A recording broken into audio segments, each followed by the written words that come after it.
Two opposing things can be absolutely true at the same exact time, depending on where you are in your life. I'm about to prove it to you, and I'm going to talk to you in terms of spirituality, baby, because this is Mind, Body, Self Sunday service.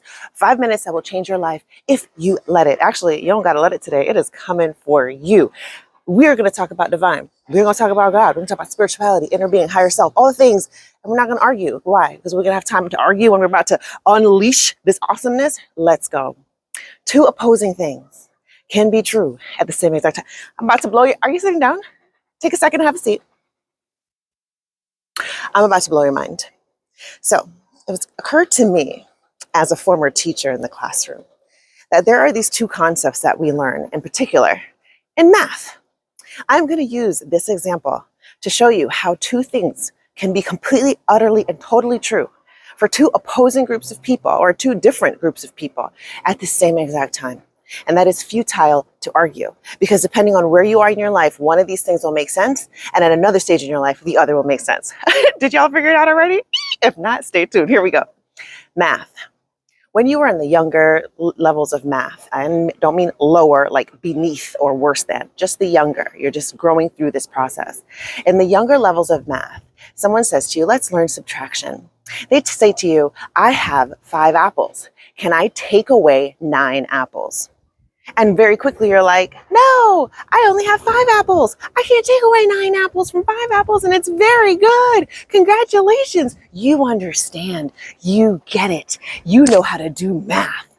And we walk with that belief. Let's start bringing that bridge into spirituality. We walk around with that belief. I cannot take a bigger number from a smaller number. That is a fact. That is a belief. I am taught this. I conduct math this way. The teachers support this. My parents support this. I do this on my math test. I get A's. I do this on my quizzes. I get A's. I was principal's honor roll. This is how the world works. You do not take 9 away from 5, period, under any circumstance.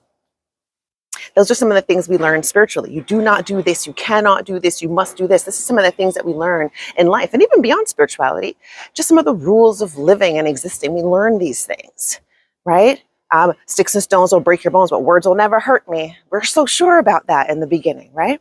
Well, then now let's go fast forward into more advanced or older levels of math. In older levels of math, now you start to say, well, now that you're ready, I'm going to expose to you that if you have a different vantage point, if you step back far enough, you're going to see that the timeline doesn't just go from 0 and up. The timeline goes below 0. This is new knowledge. What are you talking about? You told me it's 0. What do you mean? Well, now that it can go below 0, we get into the negatives or minus, right? We get into the negative numbers, which means if you've got 5, yeah, you could take away 9. Yeah, ta-da! All of a sudden, you can do it. The rules have changed. But yet, the younger student right now, today, is saying, I can't take 9 from 5, and we're plotting that is correct. And the older student is like, yeah, I just took 9 from 5, and I got -4. And we're like, that is correct. Those are two appearing or seemingly opposing rules that are coexisting in our same existence, and they are both correct. If those people were going to start arguing now, one would think they're right, one would think they're wrong. They would start fighting, but they're both correct. There is a stage in life where we're not going to look at the timeline below 0. There's a stage in life when we elevate and we're able to see that greater picture, and we do see the timeline below 0. Are you following me? So then we switch up from sticks and stones will break my bones to words will never hurt me, to then someone saying to you, actually, your words are creating your world. Actually, y'all, this is so good. Your world, your words are the initiation of life. Your words are breathing life into the things. Your way your words are navigating your world is a way you've never ever imagined. They can hurt you. Your words can hurt you. And then you have some biblical texts that say, out of the power of the tongue, right? Life and death is in the power of the tongue. And then you have others that are like, well, words can't hurt, just ignore. But words have power. And the origin of that power is in the thoughts and in the heart. Out of the abundance of the heart, the mouth speaks. And then there's power in the words. I know y'all have heard me say this before. And what's coming out of our mouths is usually as a direct result of the pictures and the beliefs that we're maintaining in our mind. those can change. We have to start opening ourselves up to the evolution that comes with advancing our life here on this planet. We have to understand that 1 minute, no, we can't take 9 from 5. It doesn't make sense. But when we change that vantage point and we elevate and we get to see from a new standard of living, from a new elevated perspective, we see I can take 9 from 5. I can. And it takes me into a new stratosphere that I'd never once known.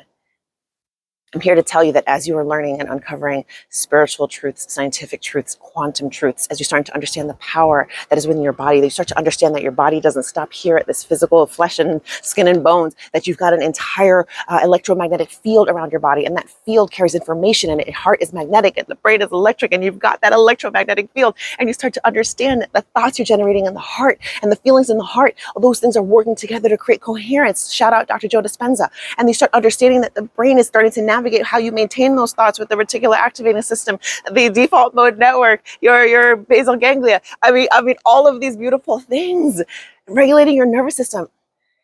And shout out to Emma on the brain with the way she dives into that information. It's time to graduate into this higher, elevated perspective, more enlightened perspective, so you can start to see that the timeline goes below zero. And it's time to integrate new information into your world so you can live differently. You were limited before and you couldn't take 9 from 5, but you're not limited anymore. Now you can take 9 from 5. Now you can take 900 from 5 because you have a different perspective from which to work. Oh my gosh, listen. I start answering questions like these in the coaching lounge, which is the name of my newsletter. So if y'all want more of this, just jump into my newsletter. If you want more of this, y'all, I have masterclasses. I have all the things because this is my happy place. Yes, and occasionally I do some one-on-one coaching if you're ready though. You got to be ready. You see where I go, you got to be ready. Anyway, I love you. Enjoy the rest of your Sunday. You are beautiful inside and out, and you have more power than you think. Step back. Look at the full timeline. Ooh, I'm going to get into this view. Y'all reflect on that message. Like, share, follow, save. Y'all know what to do.